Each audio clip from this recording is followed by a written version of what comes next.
Salut à toi. J'espère que tu vas bien et que tu es prête pour une nouvelle semaine de préparation. Aujourd'hui, je reviens avec une nouvelle vidéo pour booster tes efforts de préparation. Préparer un concours n'est pas facile, et je sais de quoi je parle, puisque j'ai passé moi-même un concours exigeant il y a 2 ans. Il faut de la motivation, mais surtout beaucoup d'énergie et de temps. Pour gagner du temps et préserver ton énergie sur la durée, je te conseille vraiment de travailler efficacement en misant sur la concentration et l'organisation. Voici mes 6 astuces pour travailler mieux et moins. Première astuce, avoir un espace de travail identifié et organisé. Si tu as la chance d'avoir un bureau dans une pièce à part, c'est vraiment idéal. Sinon, essaye de libérer un espace dans ton appartement où tu ne seras pas dérangé. Le plus important, c'est de garder un espace de travail séparé des espaces de détente. Pour chaque session de travail, l'idéal est de réunir tout ce dont tu as besoin avant de commencer, tout en te limitant bien sûr à l'essentiel. Par exemple, pour une épreuve blanche de notes de synthèse, tu auras besoin du dossier, de feuilles blanches et de 2 stylos et éventuellement un crayon. À la fin de chaque session de travail, n'oublie pas de ranger tes productions. Les fiches et les cartes mentales peuvent aller dans un classeur, les épreuves terminées dans un autre, etc. À toi de trouver la manière la plus intuitive pour ranger tes documents. Personnellement, je préfère ranger mes dossiers papier ou numérique par thématique. Astuce numéro 2. Se déconnecter. Je te conseille vraiment de mettre ton téléphone en mode silencieux ou avion, ou si possible l'éteindre. Tu échapperas ainsi à toutes les notifications et éventuellement les sollicitations, toute source de distraction. Si c'est important pour toi de rester en ligne, je te conseille alors de bloquer l'accès aux réseaux sociaux avec une application spécifique.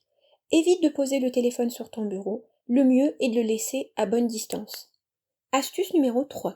Faire la bonne activité au bon moment de la journée. En fonction de nos rythmes biologiques, on a des moments où on se sent plus frais et réceptif.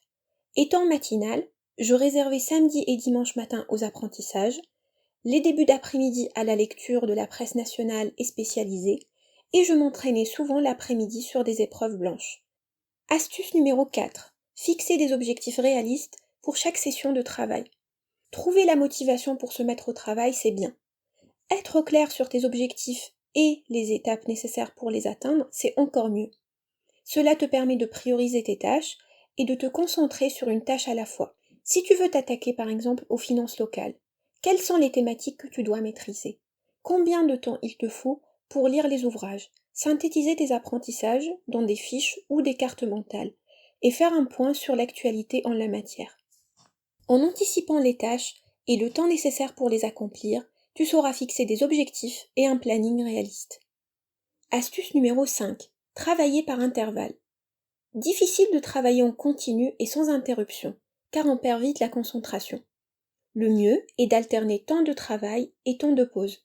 Par exemple, pour 1 heure de travail, consacrer 15 minutes à du repos.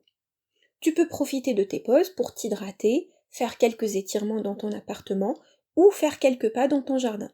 C'est important de s'oxygéner et de s'hydrater régulièrement pour que le cerveau fonctionne de manière optimale. Un autre point important, plus on change de sujet, plus on perd du temps. Personnellement, quand je consacre une plage productive de 2 ou 3 heures à un seul sujet, j'ai plus de chances à l'épuiser. Astuce numéro 6. Évacuer les pensées stressantes. Quand le stress monte, on est parfois envahi par des idées et des pensées négatives ou stressantes. Pour réduire la charge mentale, tu peux noter ces idées sur un post-it ou un bout de papier. Elles ne vont pas disparaître immédiatement, mais progressivement, ta mémoire vive se libère au profit des informations essentielles à ton travail. Tu peux aussi agir de manière préventive en faisant quelques exercices de cohérence cardiaque qui t'apprennent à contrôler ta respiration pour mieux gérer ton stress et réguler ton anxiété. Voilà, c'est tout pour aujourd'hui. J'espère que cette vidéo t'a plu et qu'elle t'aidera à être un vrai candidat d'élite. N'oublie pas de la liker en appuyant sur le pouce bleu et tu peux aussi la compléter avec tes astuces en laissant un commentaire. N'hésite pas à t'abonner à la chaîne, j'ai prévu d'ailleurs un petit cadeau spécial dès que la chaîne atteint 1000 abonnés. À très bientôt!